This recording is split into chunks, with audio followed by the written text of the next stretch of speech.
town. I'm the one you call when you need a tent up or down. I'm a tent rental man, I'm working all day, getting those stakes in the ground no matter what they say. From sunrise to the night, I make sure everything's right. Yeah, I'm a tent rental man, I'm working all day. Kyle, we're back again. How you doing, buddy? I'm good, Nate. It was a pleasure seeing you last week. Yeah, It's it was a always good nice when we time. can get together. Yeah, Absolutely. I think we had a good group of people, good turnout for the safe tenting launch, and I think it's going to be a good thing for the industry. it definitely is. I'm glad we got to be a part of it and be there for that Yeah, because really it's kind cool. of it's pitching the same ideas that you and I speak about all the time. So I like it. Yeah, I think once we roll it out there, get a little bit more literature on it too. I think it'll be great for everybody to see, and so hopefully we can start really pushing it as an industry. Yeah, it's gonna be So good. what you got? Well, I'm What excited you for got today's going? guest, Nate. I know it's going to be a good one. It's a long time waiting. We've been needing to get him on here for a little while. So today we're excited to sit down with Mike Holland, a true industry leader and innovator from Chattanooga Tent. With decades of experience in building one of the most respected tent and event companies in the country, Mike brings a wealth of knowledge, stories from the field, and insights into what it takes to grow and sustain a family business in his ever-changing industry. Get ready for a great conversation with Mike Holland. Mike, how you doing, buddy? I'm good, gentlemen. How are you? Good Good. seeing you all again. It's been a week. It's almost like it's convention season. Yeah, we wish it was. It was a nice That midweek means the break. fall would be gone. Yeah. Yeah, it was a good midweek break. That's for dang sure. So Well, Mike, thanks for having me on. Go ahead. Well, I was yeah, just going to say thanks for having me on here. I've listened to every single podcast. I think it's great what you guys are doing. I love the insights of people who've been in it for a while and some of the new thoughts. And whatever it does is it brings just more to our industry, which I'm proud to be a part of. So. love it. Love it. And yeah, we're glad to finally have you on here. And if you can just share with us a little bit about your journey into the tent and event industry and how the hell you got here. Well, do I have an hour? No, I think I. If you know, and if I speak too fast, tell me to slow down. If you know my son, you know he didn't fall far from the tree. So, as far as talking, well, with that being said, family-owned business. My grandfather started the business in 1934. We did tarps and not tarp awnings and Venetian blinds. World War II, we made tents and carbine cases. We had 300 employees in our manufacturing. Then, for some reason, after the war, we thought we were going to build pants, meaning jeans and like overalls. That didn't go over so well, so we continued to do the awnings and blinds. But then in 1952, my grandfather bought some gala fabric and made an experimental rental tent, 100 by 200. Ask me where he started at 100 by 200, but that's the story I'm giving. Experimental. Um, Yeah. yeah. So we started renting tents and traveling across the southeast at that time. Chattanooga is a small market, so the story I used to was told is that he put his golf clubs and a case of Jack Daniels in the trunk of his car, and he'd go around seeing all the fair managers in the southeast drumming up business. We got out of TART. He and his brother split in 1960, and we went strictly to tents. So move fast forward to probably 1976 was the first summer that I got to put up a tent. So next year will be almost 50 years of being in the rental business. Mhm. Wasn't full time. I graduated in '78 and came to work mostly because I didn't know what I wanted to do. So I thought this would be a good opportunity. From work a couple of years, I did the college entrance exams, but I was working 100 hours a week, and I had more money than any of my friends at $2.65 an hour. So things were different at that time. Uh, when I came to work here, my uncle Andy, which the industry knows, had bought the business from his father, I think, sometime around '82. So that's who I worked for a number of years. Um, I didn't really start thinking that this was going to be a career till probably uh, early '80s. The more I traveled, we were doing a lot of special event work in Atlanta, which was it was a good vibe. So, but enjoyed doing that, and then uh, that is kind of where this whole uh, the first time I got a taste of wanting to be a professional tent man, a lady called me a carny. We were putting a party tent up at her house, and she called me a carny. And I was all of like 20 years old. And I said, "Ma'am, I am not a carny. I'm a professional tent man." So maybe that was the time. Yeah. So So you were ahead of the time on that one. well, Do- it's been a good career. You know, when you want to ask what, just jump in there because I mean I could probably talk for too much. That being said, um, you know, for a young man, I started my family in 1982, got married, had our first son Michael. 1985 had our second son Josh, and then about 87 we had really experienced some good growth. Andy took me off the road and made me sales and operations. That's kind of where it took off from there. Um, we were doing mostly pole tents, and as many of you know, we manufacture, but everything on a pole tent we made. We would buy the fabric, but we would have all the plates. We would sew the ropes in. We would buy the steel and cut the stake bars. We would weld the uprights, the center poles, everything. So the margins were really good in the 80s. Um, and then pole tents went away.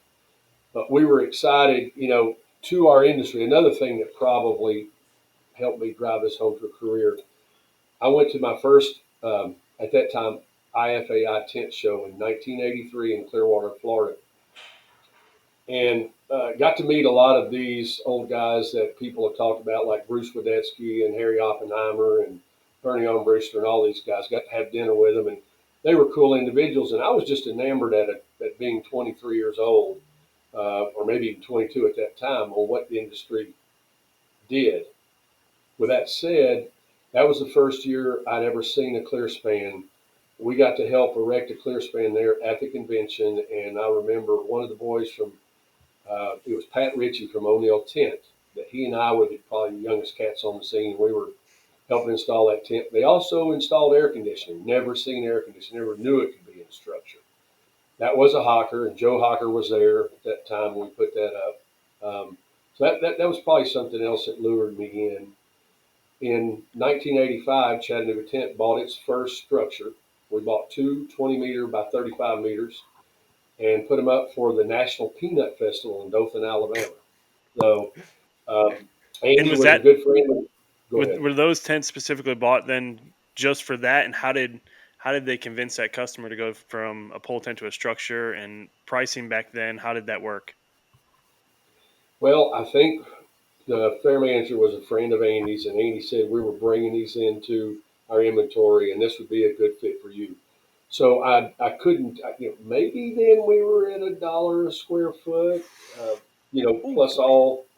Um, but you know, the frames weren't as expensive either. And again, we made our own tops. So there was some expense savings there. Those were blue and white tops and blue and white sidewalls, sticking with that old fair and festival stuff. Oh, Um, But but so they they liked it. they knew the inventory was coming in no matter what. It wasn't he didn't so he took a chance to buy that inventory, not specifically for that festival, or did he have a plan that, hey, I'm going to convince him to go with this for that festival, and that's how I'm going to get this to roll out. I would say our competitors at that time, you know, Mahaffey had gotten into it, American Pavilion. Those were all other companies that were family owned that traveled the southeast in the country. They were getting them, so we knew it. We felt like it was the next step in our industry. I think he went to the festival and said, "Look, I'll give you a little better price, but we want you to try these," and it was a good place to start it. And you guys would have loved it back then. Flatbed was not in our language, so our hawker stayed in an electronics van trailer with doors oh, down each side. Everything had to be hand lifted out of the trailer every And time we all put it these on the trailer. guys complaining nowadays about how they have to carry shit and move shit around. If only they knew. And at one time, we had four, uh, four or five of those electronics vans. So were you that still was a using good deal. machinery to put it up, or were you putting up by hand? No, we pushed them up by hand.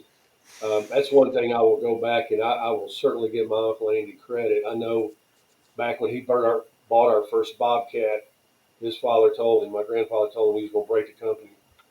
But we had 5 later on. It's kind of like we have 5 10 oxes now. But we also had whacker stake drivers. Now, I know, and that was in the middle of the 70s, 76. We had stake drivers. I don't know that I'd stuck around if we'd had sledgehammers only.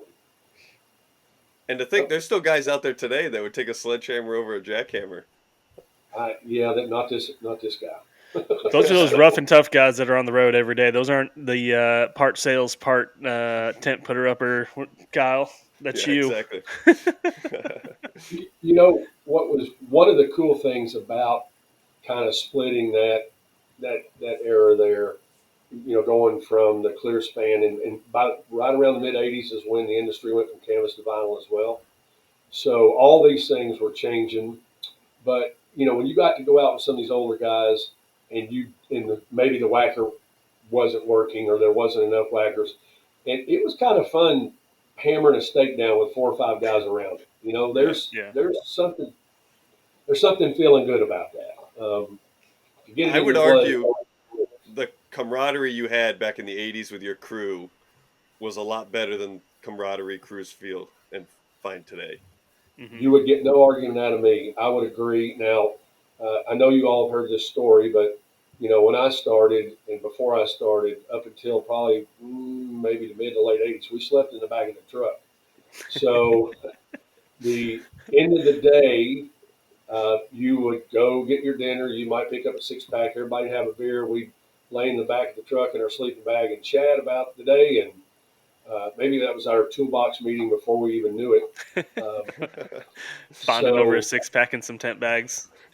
exactly. And you get up the next morning and you go back at it again. So, um, you know, as another, I can't remember when the first ratchet came out, but everybody's probably heard the story. You put up a pole tent with ropes. Well, Chattanooga Tent always used chain, and we had chain that was, bigger chain on the corners and lace lines, and smaller chain on the rest of the parts on the 60 day. We went all the way up to 110-foot round pole tents that we built and installed for parties.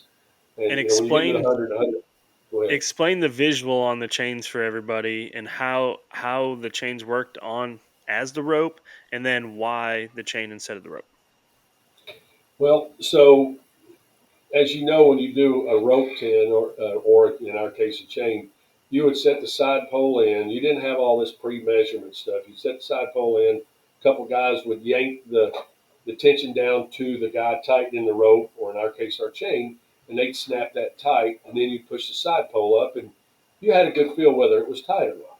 And if it was a quarter pole tent, you got a little bit more tension with the quarter pole. So the problem is when you tied the rope, not only did the rope pinch, but it also slid up the stake. So the chain might slide if you had a slick stake, but you could wrap the addition. You could do the same thing with the rope. Wrap the additional access around the top to keep them sliding up. But after it'd been up for like a day or two, rust started to set in. So the rust would help hold that chain from moving up and down.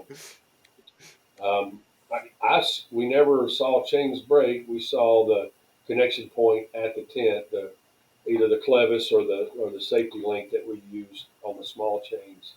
Uh, but there was some.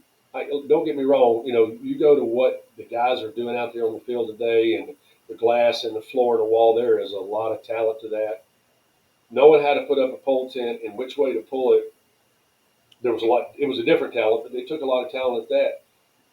We would do these tents 500, 800 feet long, and there was just absolutely no way you could pull the slack on the ground out to know how to set the Mm-hmm. stakes. So Yeah.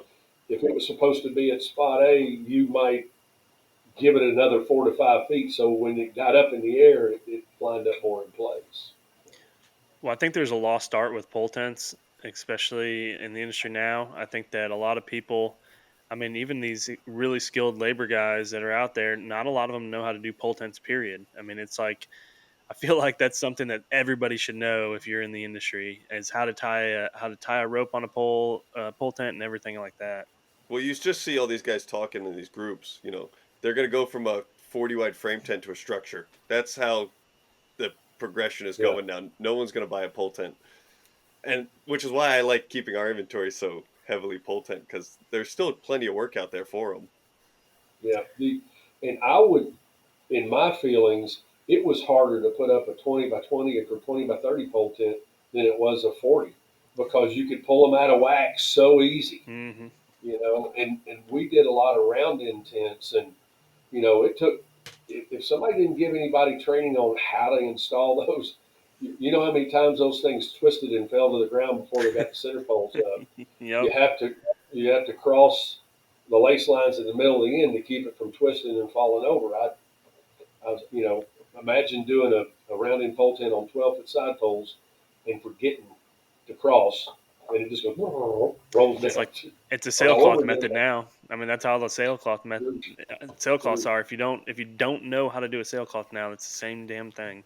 It's wild. well, and I do feel that the ratchets are one of the best inventions to our industry. I mean, yeah, it takes away a little bit of the art. You measure where the side pole's supposed to be. You got it tensioned right when the side pole's perpendicular to the ground, and so it takes out some of that guesswork, but it is really safer for the industry. Yeah. I get it. The industry's got to evolve, but I'm stuck in this mentality of how cool it was and just learning how to tie a knot and how fast you could tie a knot and get it done. And Well, just the fact that nobody will know that. the big tents that we built, 80 and 100 and 110 pole tents, we built them as bell ring. Now, we never installed them as a bell ring, and if there's listeners who don't know what a bell ring is, you put the center poles up first, you lay the fabric, it's like a circus tent, you lay the fabric out around the center pole, and then it's cranked up. So we built those tents that size so we could sell them to evangelists or whoever, because that was who was big in buying those type things. So they wouldn't have they didn't have a bobcat to push them up. Hmm. We would we would just use a couple pieces of cable to make it into a push pole, push it up, and then we climb up and put a rain cap on top of to keep it from raining in. So, Another Climb lost up there, art. Mike. I'm up Are top. you? Oh Yeah. my God. well, listen, we're going to go back in two things. First off, this industry, and it has always been, and you're not going to change it. Thank goodness that we are pushing into safety.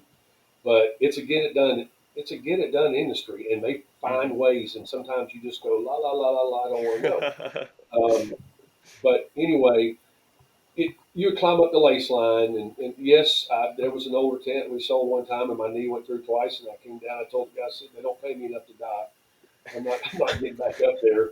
He upset me, and I went up and patched the holes and swore I'd never work for him again, and I didn't. But that was also canvas, and this is you'll love this story too. So we had a canvas 80 up at a job in South Carolina, and it was leaking. And back then, when you manufactured them, you used a felling machine to not weld, but to sew the fabric together. And you lay it out on the ground or table and wax with microcrystalline wax the seams. So the first time the sun hit, the wax would go into the needles and needle holes and help it from leaking. Well, this tent was leaking like crazy. So Andy had this brilliant idea. It was an 80 by 110, so it had a 30-foot middle in it, 40-foot ends. And he said, well, we're going to pull another top over that one.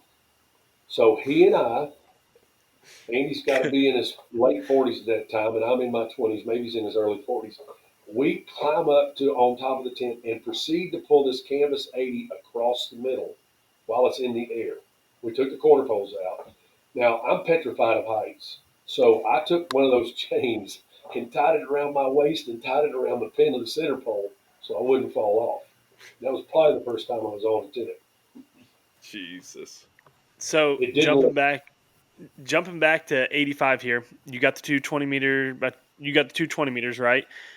At what point then did you start to expand that inventory, and what point did it really become, hey, let's travel with these things more and more and grow this? Um, it's kind of hard to say. We bought a lot of we bought a couple of new structures, but there were a couple of people who had gotten into it at that time in the industry that didn't want them. I bought a used 20 meter by 20 meter from Steve Frost at Stanford Tent. Me and a driver drove up, and this is when I don't want to do structures. Now, obviously, that's changed for him. But we bought that used hawker from him. The Long Island Boat Show was a show that was doing boats and got out of it, and they had probably 225 by 75 meters that we bought used. So the inventory was growing. Started using it in pushing it in the party industry. At that time, it was probably 15, 20, and 25. That's all we were doing. Then they wanted 3 meter legs. Well, in my opinion, that structure at that time was not made to be on a 3 meter leg. It was being done, and if you did do it, you had to have a Raptor to leg brace. We all know there's a 30 by 30 in the industry that was probably the weakest link at one time, and this was probably not a good structure to do at that time. We started doing a fishing show, the FLW tour, and it was probably a 25 by 50 meter and all over the country, all the way up into Wisconsin, out to Kansas City, and we do that about 9 times a year. And they wanted a 30 meter. We didn't really want to do a 30 meter. So we met with Andy, and I drove up to Nashville and met at a Shoney's with William French at Mahaffey and talked about them doing our 30 meters. That didn't last very long. So we bought a hawker. What profile was that? 225. Anyway, it was our 30 meter profile, and it went together. And the regular hawkers use a bayonet latch, but this profile used pins much like a rotor. And that was our first 30 meter. We're not going to go any bigger. We're not going to go any bigger. That's what everyone says. Yeah. So fast forward to 2010, we got a call to help out in Haiti after the earthquake, and we sold all of our hawker profile 30 meter, and that's when we went P1, and we replaced it all with P1 in 2010, or probably the beginning of 2011. Did you guys do the work in Haiti as well? You sent the staff over? Yeah, Michael, a lot of people know Mansour, and another gentleman that named Odessa was a military veteran and all that. So these three guys, two of them made sense to send, but it was an eye opener for Michael. He'd never been to a third world country. Odessa had been in the Army, been around the world. Mansour came from Bosnia as a refugee, so he knew about all that conflict. But we got to put the tent up. They had NATO. Michael called me. I remember, true story, he called, he's freaking out. There's a guy here with a gun. And about 30 seconds later, he took his jacket off and he had a NATO patch on. So they were sent there to watch over us while we were installing these tents. And they were just used for food stacked. I mean, guys, they had rice stacked up from the floor to the ceiling. Those were on 4 meter uprights. And this is how they do things in Haiti. They've been up for a while, and they called and said that we didn't do something right with the legs. Well, they were unpinning the bottom wall bars, and they were also pulling the pin out of the bottom of the leg. So when wind came up, so it was like, well, that wasn't us. That was you all. They also didn't have very good brakes on their truck, and they backed into those tent legs a lot. So I know that we had them up for a long time, and they called and asked us to engineer it to 100 hurricane winds. So got with engineering, and we got to put a roof cable and wall cable in every single bay. So this is a side story, but it's still a good story. So Mansour flies down there. At this time, Port-au-Prince is not a great place to be, and they're putting up all the workers on a cruise ship. So he gets down there, and the cables are in customs, but they won't give them to him. And I said, go to the guy and give him a $100 bill. Just give him a $100 bill. So the guy accepts, and he starts out with the cables on his forklift. It's about 50 feet from the gate. His boss runs out and says, no, we're closed till Monday. It was a Friday. And kept the money and kept the cables, and we didn't get them till Monday. Oh, Jesus. Third world country. Good for them, apparently. Man. So 2010 then. 2010, you started buying more structure. And then was that right around when you started to buy the business or come into buying the business? 2000, we had talked about it. Andy had been approached by, and some people may know this story too. We opened up an office in Atlanta in 1992. We were already doing a lot of work. It was called Tents Unlimited. We named it that. And the Olympics were there in '96. Did a lot of work in Atlanta. In my other uncle Dan Nolan was ready to come back to Chattanooga, so somewhere around '98, give or take, we hired his son to run the store in Atlanta, and he did very well with that. So he also opened up Event Rentals Unlimited.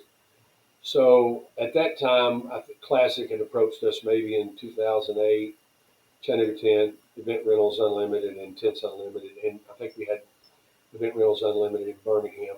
We decided not to do that. I think it was a wise decision. Not everybody knows that by now. So that's probably 2010 is when I thought, okay, we want to do this. We started talking about it a little bit more in 2012, and then we finally got to it in 2014. And so then at that point, what made you want to just dive headfirst into buying the company, and what did you envision as, as a visionary for the company moving forward then?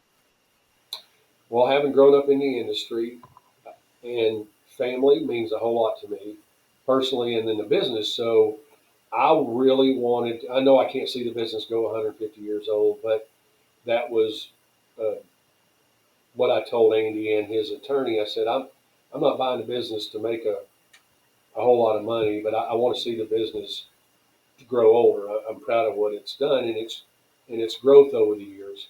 Um, and as we all know, and many people talk about this, it was, and for a long time, many years, a lifestyle business. I mean, it provides jobs. We have roughly 75 employees right now, and we've had employees with us 60 years, and 40 years, and 30 years, and so it's not just the owner's lifestyle business; it's a lifestyle for the employees as well.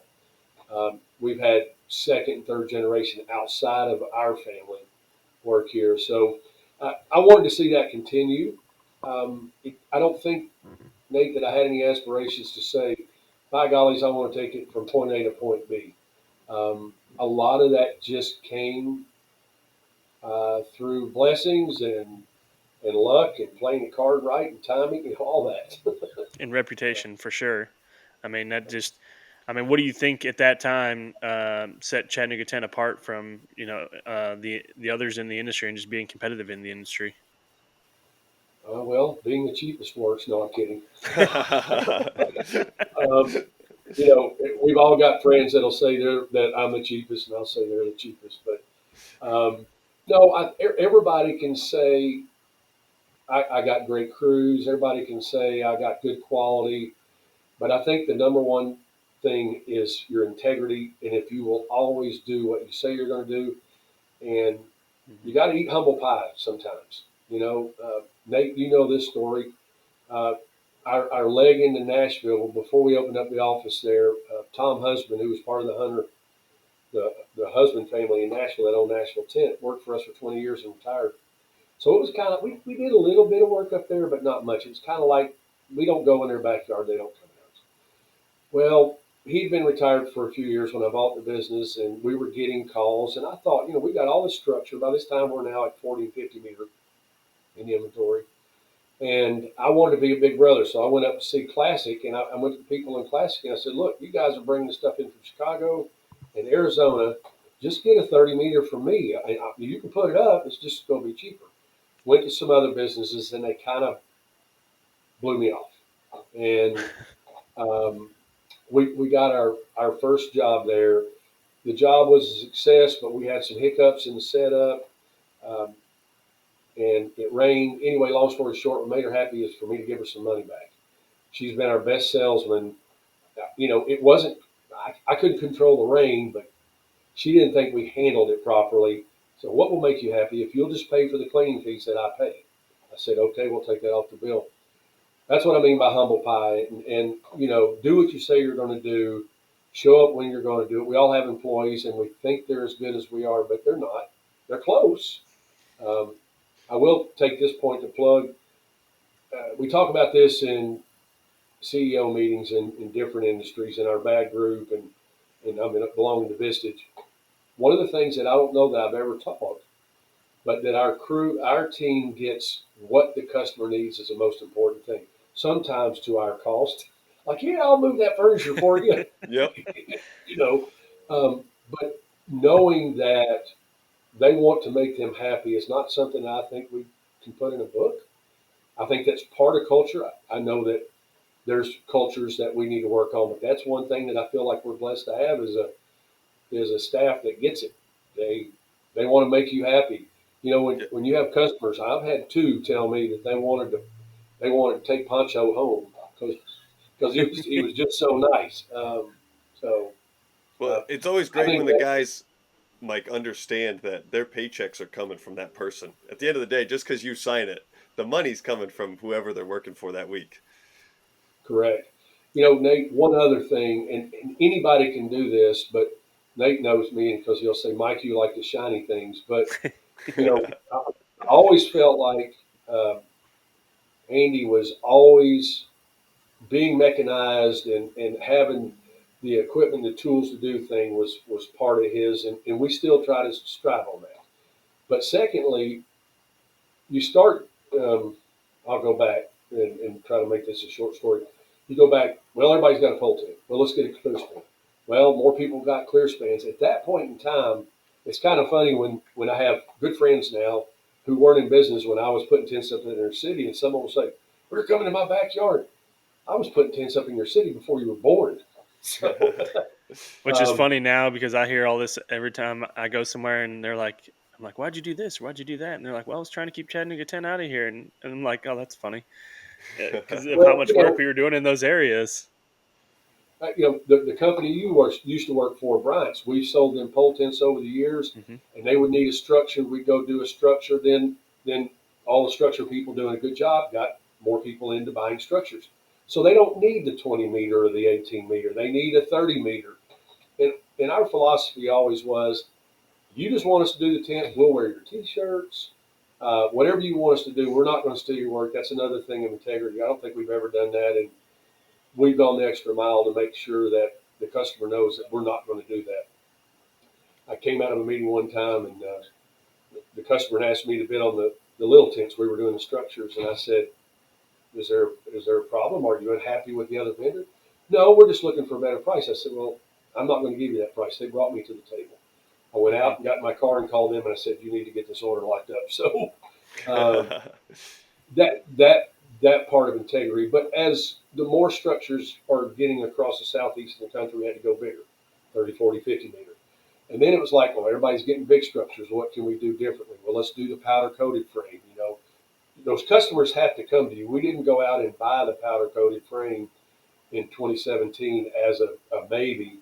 Uh, a very good customer sent me a picture, said, "Can we do this?" I said, "I don't know." I picked up the phone, called Fred, and the next day we're saying yes. And we've had that thing in the inventory for almost 8 years now. Yeah.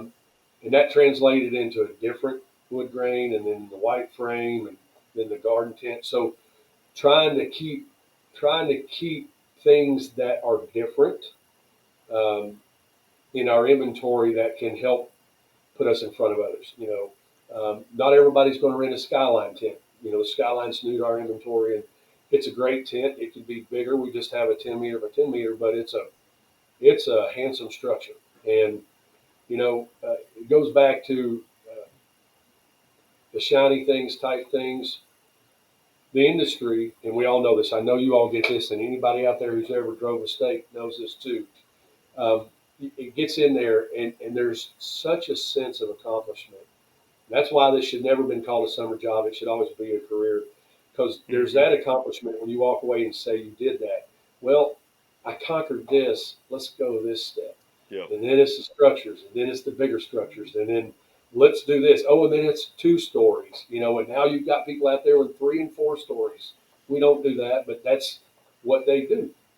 So But it's we would. almost like that adrenaline high. Yeah. What? I said, but we would do the 3 and 4 if we needed to. Yeah, and that's another thing. you're capable, although you might not dump out the money to buy that, if you're training your staff and getting them exposed to that, then they, when it comes along, you're ready to do that, and then people would know you can do that, even though you don't own it. We've had people over the years help us out with some bigger projects in their off season, and a lot of their staff had never been exposed to a 30-meter or a level floor, and they got to get that experience, getting paid to do it. The owner gets to make a little payroll, and it's a win-win situation. So Yeah. another way to get back to the industry. Well, like a quick story on your integrity point, Mike. COVID, you guys got that call for a job in Princeton in our backyard just because the guy had seen your 30-meter at another site. And your first call was to Brian saying, hey, there's a guy in Princeton looking for this tent. We didn't even own a 30-meter. So in your head, you could have done that. Well, they don't own one, and I know that, so I can just go do that job. But you made the call, and we've been doing that job ever since. But it could have been yours, but you did the right thing. And there's a lot of operators in the industry, I think, that sometimes don't do things like that. It's something about this industry being really small, and some of these guys just don't realize it. Yeah. True. Mike, what innovations have had the biggest impact on your business and over the years, you think? Well, I've named a bunch of them. The ratchet straps taking over the Mhm. place of the chains, the block and roll. I mean, I know that's a favorite for everybody, but Nick had those out for a little while, and going back to where we first started with water barrels, and this was a long time ago, and it was probably before we had structure.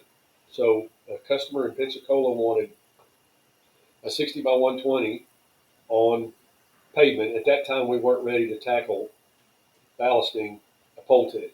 We have done that several times since then, but that time we didn't. So we put up all these 30 by 60s gutter together with water barrels. Well, guess what we didn't have on the water barrels? Tops. So Oh, we had open-ended barrels, and the wind blew, Oh, and the shoot. barrels fell over. We lost all the water, and the tents blew down. It was overnight, before the event. So hey, we've got to get water barrels with lids, and then we saw the cables cutting into the top of the water barrel. So we put in a piece of aluminum inside the water barrel and ran the cable through that so it wouldn't pull through the plastic. We started making concrete barrels, 650-pound. They were 30-gallon concrete barrels. And we were doing a job over here in a park in Chattanooga, Coolidge Park. And the guy was finishing up, and he was loading. And most tailgates on lift gates, they're not flat. They tilt a little bit. So here he is with his 650-pound concrete barrel, plastic with concrete in it, and it starts to slide off. And he grabs it like a bear hug to hold it on the truck. Oh Of man. course, I just happened to be there. I said, "What are you doing? Let that go." It did not fall, but I promise you that day I came back and I ordered 4 molds. So with a block and roll, that got us into the. So the block and roll. Now we only use the 350s and 700s. We still use the Lego blocks or landscape blocks for everything else. That was an innovation. The carts and the way to move it was a very good way. We did a job here in Chattanooga, still do the job, but we don't have to wait it anymore on a terrace. And we were using those Lego blocks. Everything had to come up a freight elevator. We put it on a pallet jack, rolled it into place, and put it on the weight plate. In order to get enough weight, we built it like a motor hoist for blocks, a tripod chain hoist. We put it next to it, hoisted the block up, pushed it over, and set it down. We did that job several times. If we'd had the block and roll system, it would have been a whole lot easier. Hmm. Then marches along the 10-ox, right? Now, we'd always had bobcats, and that was a good thing. And Andy had designed a stake puller, so all we needed was a straight driver. But the stake puller he designed just ran all the auxiliary. You pulled up to it, it clamped around the stake, and you used the arms to pull it up. It was a great tool. We had that in the 80s. But the 10-ox, and then the flex. The other thing is the flexibility of the manufacturers to listen to our needs. And hey, we really need this powder coated frames or glass or horizontal glass or vertical glass. So those are some of the things that have made. And another big one for us is the TF 2100 floor.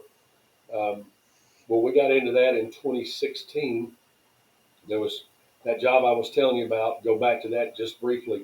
The reason why the rain was such trouble is we were on a strata floor, and strata floor was imperial, and it was 82 or maybe 84 by 88, something like that. And the water was hitting the floor and running underneath. Of course, it rained while we were putting it up. So right after that, and then we'd also done a wedding that was for an insurance guy, and he called me and he said, Mike, I just can't sleep on this floor being 20 foot tall. What can we do?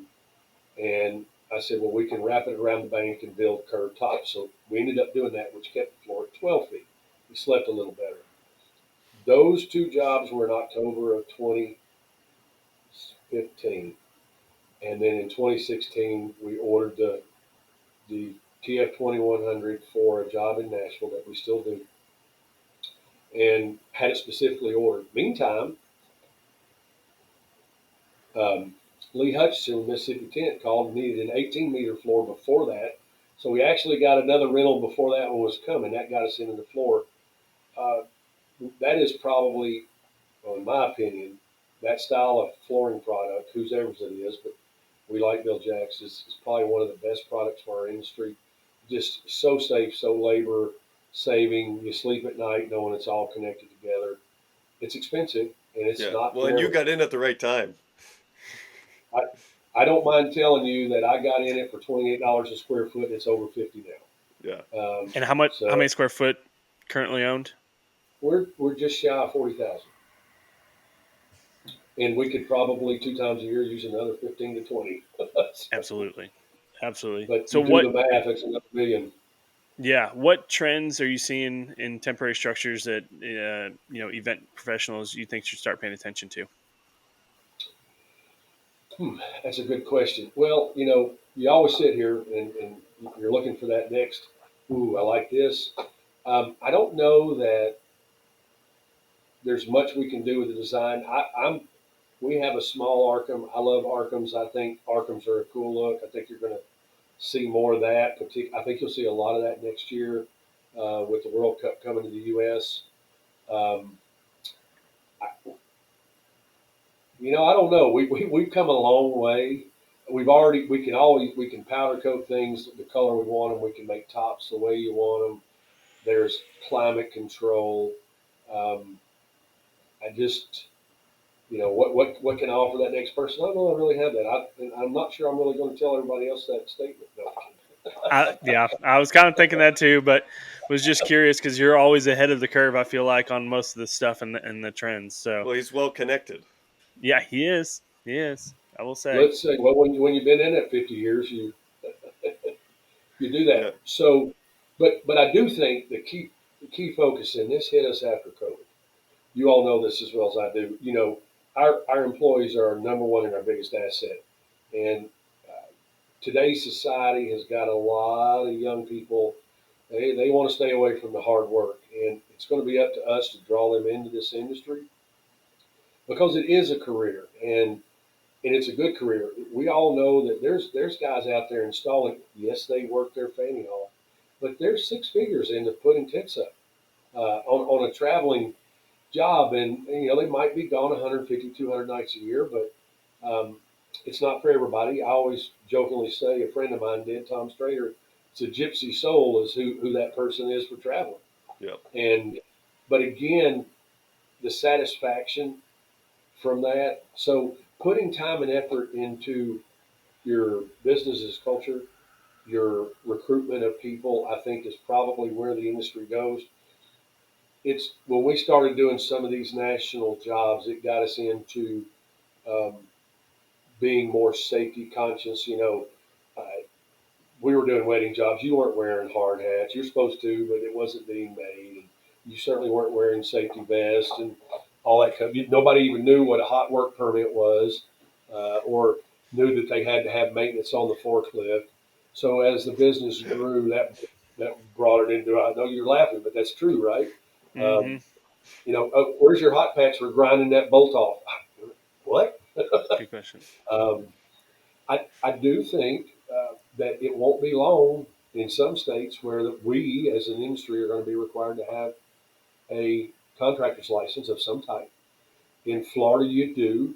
I know that a line president of InStar, he has one. There's probably other vendors in that area. He helped me out on a job. He was trying to help me get a contractor's permit, but it just got a little too arduous. So I didn't have to have it. My customer had it. But that being said, people, we do high school. Now we go to high school and do their college fairs. It's tough to compete up against $40 an hour um, steam fitters unions, but and all the little ladies want to be event planners, and there's a lot. The world needs those too. I mean, there's nothing that makes our jobs go better when there's somebody who's spearheading everything instead And of is good at it. And it has the experience. Yeah. everything you all said. I agree 100%. So yeah, I think for us, we just got to focus. One of our things will be focus on training. I love, we were all last week at the Safe Tenting. Plug that right now, and um, I I tried to get this rolling back when I was the chair in uh, 2016 and 17 of the TRD, and we had it a little bit down the road where you could do it similar to where you did the CERT program, maybe do the testing on a program called Click Safety. Then you go to a show to get to graduate, so to speak. Um, and it just kind of fell by the wayside. I'm glad to see, at least for now, that all three organizations are working together because it is for the betterment of our industry. The more that we know, the more that guys like yourselves and myself can give back to some of these people. I, you go back to my uncle and some of those guys didn't talk. I mean, they weren't giving you a secret or a tip or anything. And I do love the way that the collaboration that we all do. We go to these bars, and we're not talking about just football. We're talking about, hey, how do you drive stakes, or what do you do? How did you raise that arch with a crane? You have a half bay. You've got a leg that needs to be 2 feet off. How do you repair that leg that the bayonet latch is broken in the air? You can learn from your peers. So I think that's something we need to focus. Something will come out, Nate, to answer your question. Well, no, you're hitting on what my next question is going to be. So you're good there. I I kind of wanted to hit on, both of you guys came into the industry with family ties into the industry and things like that. I did not, and nobody really showed me a path, so I had to kind of make sure that I had the fight or flight mentality of growing and keeping going in the industry. So I guess what my next question would be is, what would you say to the younger person that maybe isn't involved in the family side of, they're in the business, but they don't have family in the business. And how, if they want to grow in this business, how would you tell them that they should grow in this business?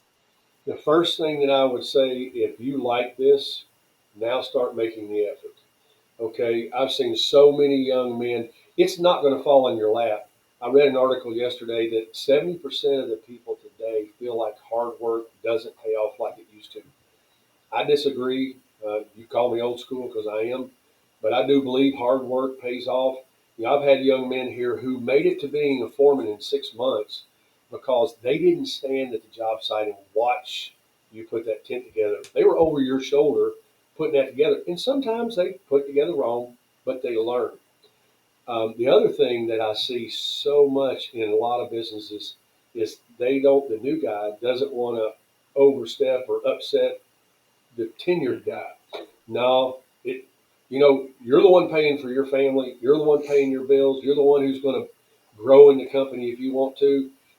That doesn't mean you be a butthead about it, but it means that as you put that first, you got to make every effort for that supervisor, for that boss to know that you care. So don't sit back and wait.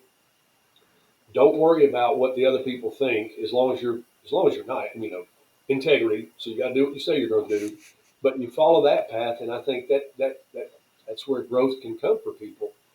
It Now, don't get me wrong. There's going to be some family businesses where and we all seen them and heard them. The grandson or the son or the daughter, they don't do squat. They get a paycheck. They don't show to work, and they're going to get promoted. And well, that's going to at some point in time that's going to show up. Yeah. It may not show up for a little while, but it will show up. Hard work pays off. Learning everything. That's another thing that if you have the opportunity to learn any part of your business that might be outside of the normal. Let's say you're an installer. My first job was manufacturing. Now, I was 15 when I was working there. Andy would not let me use scissors because he didn't want me to cut my finger, but I could use them all to smash my finger. So, Yeah. so Well, and um, just to the point of about working harder and everything, I mean, you had to have known early on when you got in here that you were going to have aspirations to want to own this company or work your way to the top, right? So I feel like for these younger people that, say, that maybe they're not working so hard or whatever it is that you just said there, these people can get to the same mentality and get to the same spot, just like we've reiterated several times. They just have to push themselves to get there too. I mean, you can lead a horse to water, you can't make a drink, obviously, but just having the willpower in general and not just sitting back and watching. well, you're right, and I'm going to go back and say no. I did not think this was going to be handed to me. And if you know my uncle, and I love him for every bit of this, he's harder on his family than anybody else, and that's the way it is in a lot of families. Not all, but I mean, the first time I learned to drive a truck, we're coming back from somewhere in Alabama, and we're driving at 55 miles an hour on I-59. And he says, "I'm tired. I need to switch." I didn't know how to drive a manual truck. So we switched at 55 miles an hour, and I get off the interstate, and I'm grinding gears. He says, "Pull over. I'm driving." So then they taught me to drive a truck. But the other thing he did, well before software, right? We were the software.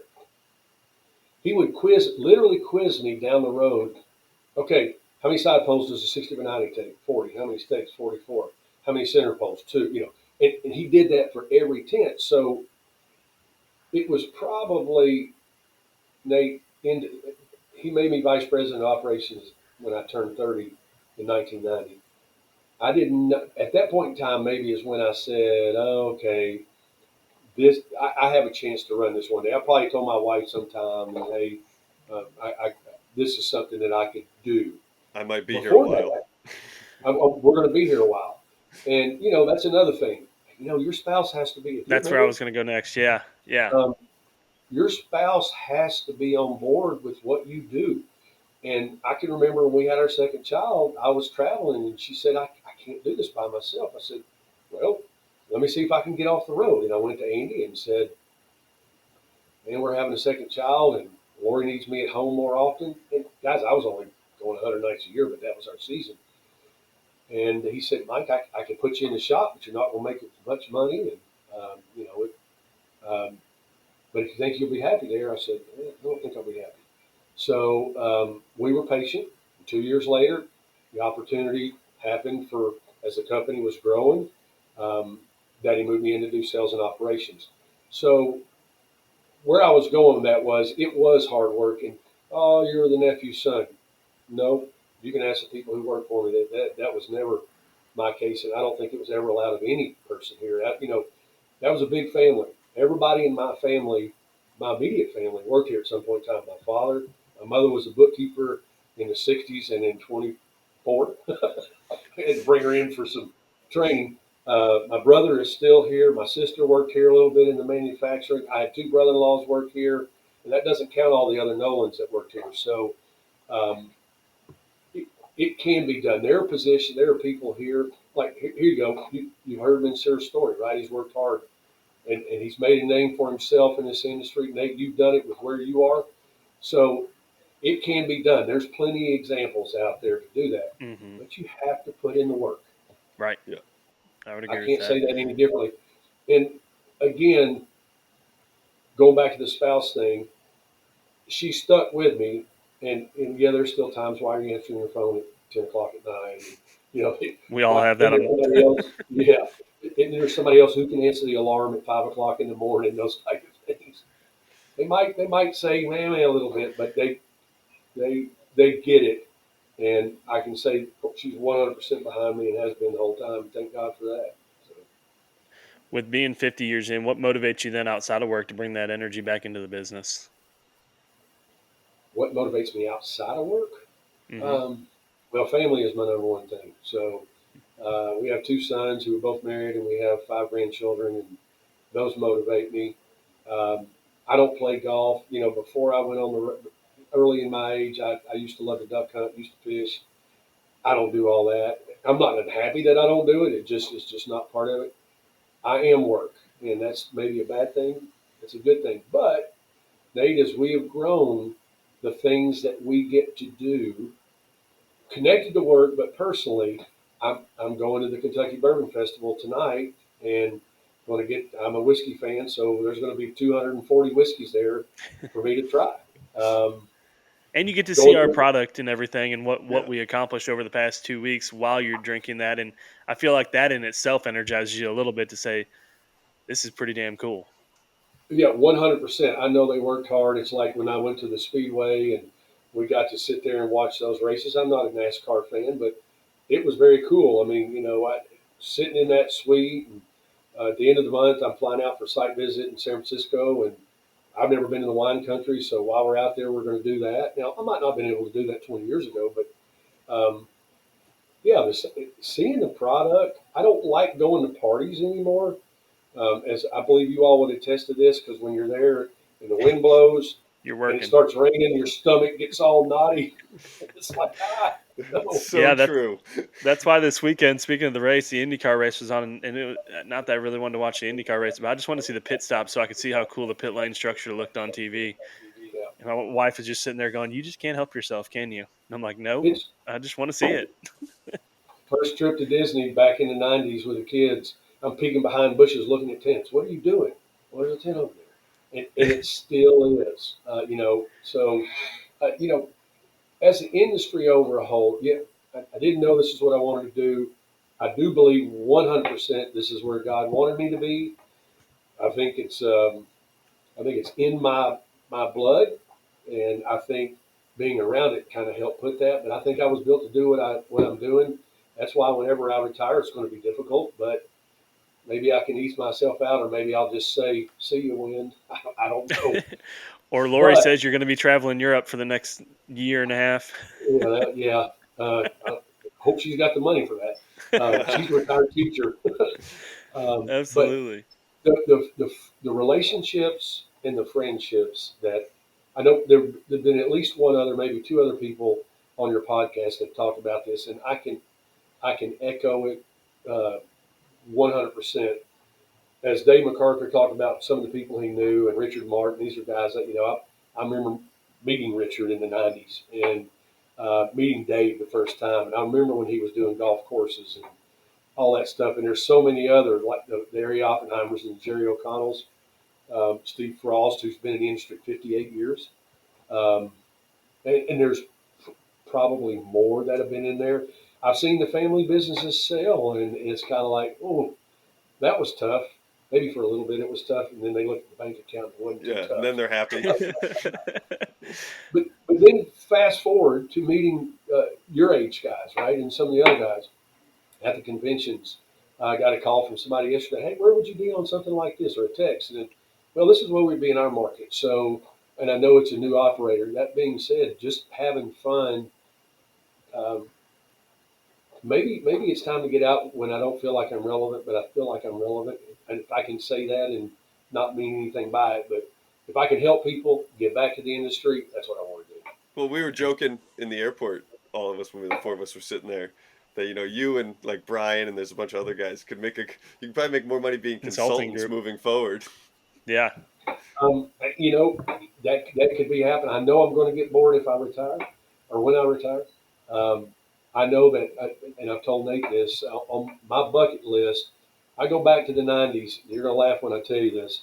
Hey, I'm proud of our company, and well, it'd be cool. We do a tent for PGA and a Super Bowl and a World Series and a Masters and the White House and a tent for Michael Jackson.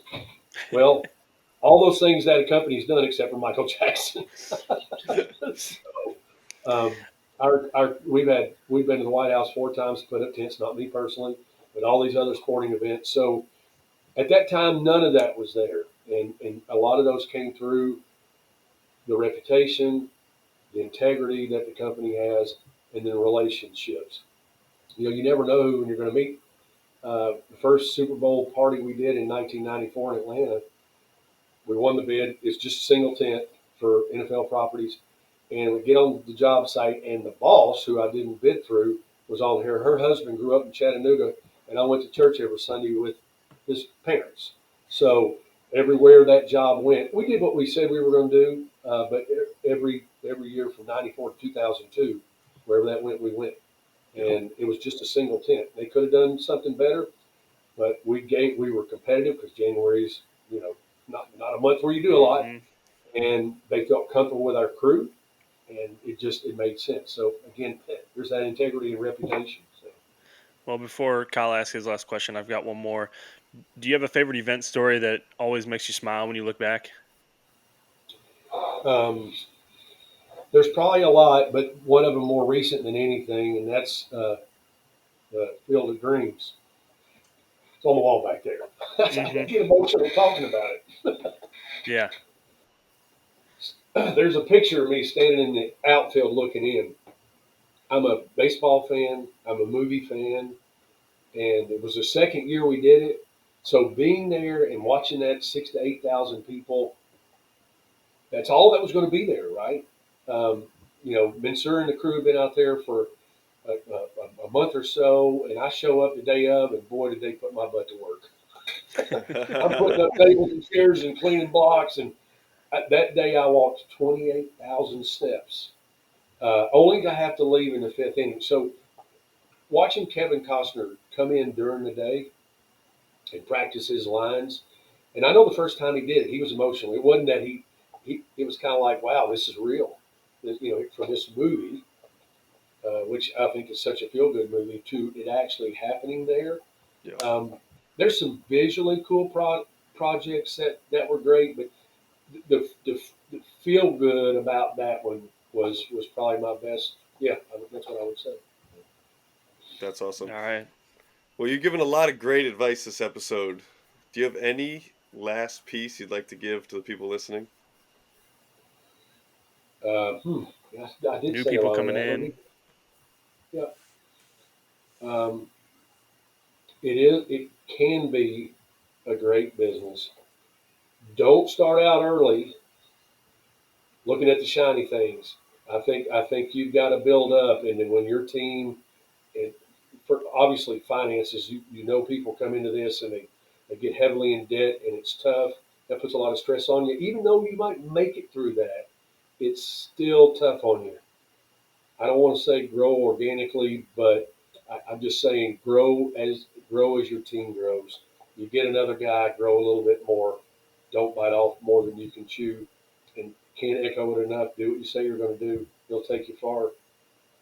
Well, Respect. that's awesome. Yeah, that's awesome. And Mike, I really appreciate you coming on today. And now I can be a homer for a second after I didn't want to be a homer during the episode, but I came to Chattanooga Tent back in 2020, and weird time for me to come in, and when everything was closing up, but Mike still gave me a great opportunity and got me to where I am today over the past 5 years, and I appreciate that. And the reason why I wanted to come to Chattanooga Tent and work for Chattanooga Tent is exactly what Mike has said this whole episode, is because it's the innovation that he's chosen and the way he's chosen to go and get ahead of things in the industry, and just do what he says he's going to do, and just be a good genuine human. So I've known Mike for 10 plus years before coming to work for him.